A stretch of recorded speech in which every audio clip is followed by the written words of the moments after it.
Hi, my name is Robin Wong. I'm a photographer based in Kuala Lumpur, Malaysia. I have with me the Sigma 19mm F2.8 lens. In this video, I want to talk about whether this prime lens is still good for micro four thirds today. Let's do this!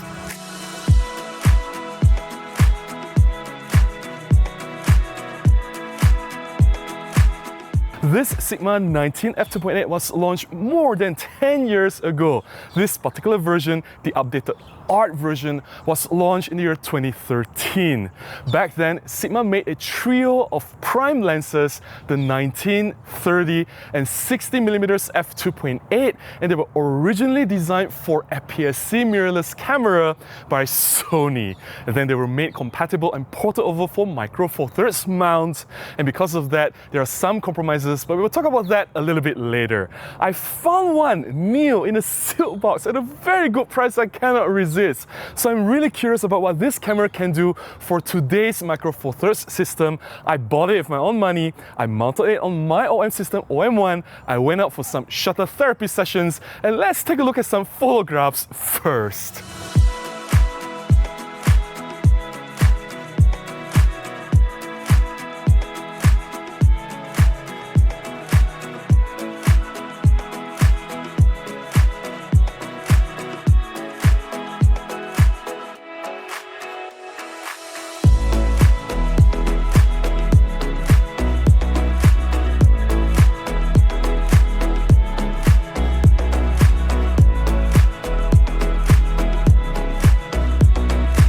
Because Sigma actually made this 19mm f2.8 to cover an APS-C sized mount, the lens itself is actually larger and heavier than necessary. If you compare this lens to, say, the Olympus 17 f1.8, you can see that lens is actually brighter at f1.8 versus f2.8, and yet Olympus can make it smaller than this 19mm lens. It shows that if Sigma has made this lens for micro four thirds specifically from the start, the lens could have been so much smaller and lighter. I really like the design of this Sigma 19 f2.8 updated Art version lens. It looks minimalist, it looks sleek, it looks very clean, as if there's nothing on the lens itself. However, the lens barrel, you can turn it. It is actually the manual focusing ring. You can use it to adjust manual focus, and there are no other controls on the lens itself. I thought the design of the lens matches my OM system OM1 camera very well. The build quality, there's nothing to shout about. It is made of plastic. This is a budget prime lens, and I don't expect it to have metal construction, but considering the budget price tag, I thought the build quality was quite good. And I did say that I wanted the lens to be a little bit smaller because this was not designed for micro four thirds, but this is not a large lens. It is still quite small and manageable, and it balances very well on my OM system OM1. I have no issue whatsoever with its handling. Let's look at some more photographs.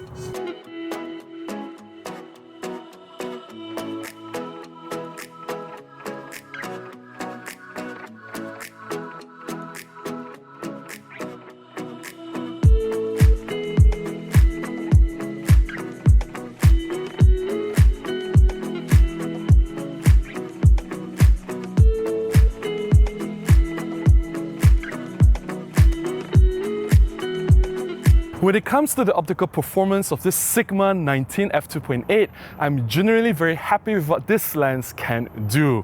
Shooting a wide open f2.8, the lens can resolve very good sharpness, really good fine details and contrast, and if I stop down further to f4, f5.6, the image quality improves. I will not hesitate to shoot wide open f2.8. I'm already very happy with the center sharpness. However, the corners are completely different stories. The corners are very soft if you shoot a wide open f2.8. If you stop down to f4, it doesn't improve things. Even at f5.6, the corners are still very poor. So if corner sharpness is very important to you, if you need your images to be sharp edge to edge, corner to corner, you may want to avoid this lens.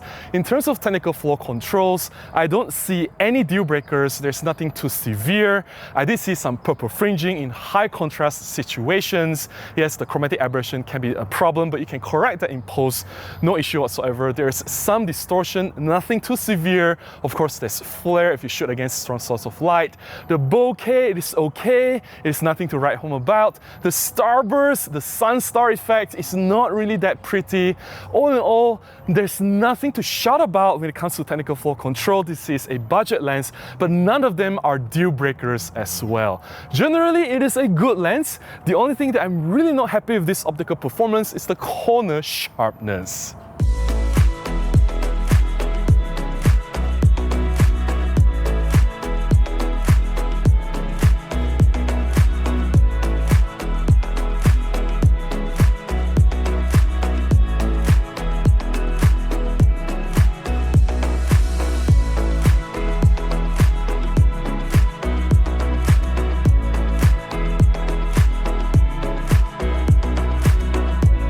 The autofocus performance of this Sigma 19 F2.8 is just average. It is not slow, but it is nowhere as fast as the Olympus or Panasonic native Micro Four Thirds lenses. On this Olympus or Panasonic lenses, the autofocus is just blazing fast, and you can clearly see the gap in terms of responsiveness and reliability. But this Sigma 19 F2.8, it is still okay. It is not bad. I still can use this lens to nail some critical shots.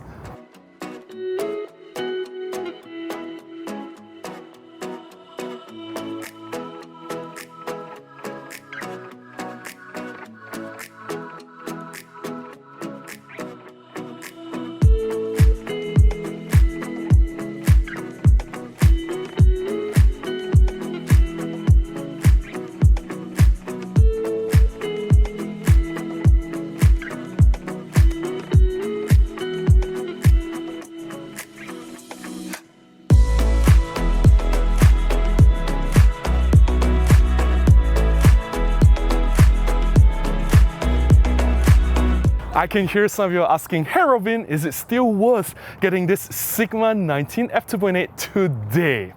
Well, this is an old lens. It was launched more than 10 years ago in the year 2013, and it is showing its age. I would say that if you don't have this lens, you can look elsewhere. There are better options out there. The native Olympus and Panasonic prime lenses, they are smaller, they are more compact, they are sharper, the autofocus is faster, they have better corner performance, they have better technical flow control, they are better optimized for Micro Four Thirds system, and you'll definitely enjoy these other lenses much better. But if you already have this lens, just continue using it. I think it is still a good lens. It can give you some good results as I've demonstrated in this video. Also, if you can find one at a very good price, and if it's like you're paying almost nothing at all for it, why not? It is still a fun lens to use. And I genuinely want Sigma or even Olympus and Panasonic to consider making f2.8 prime lenses.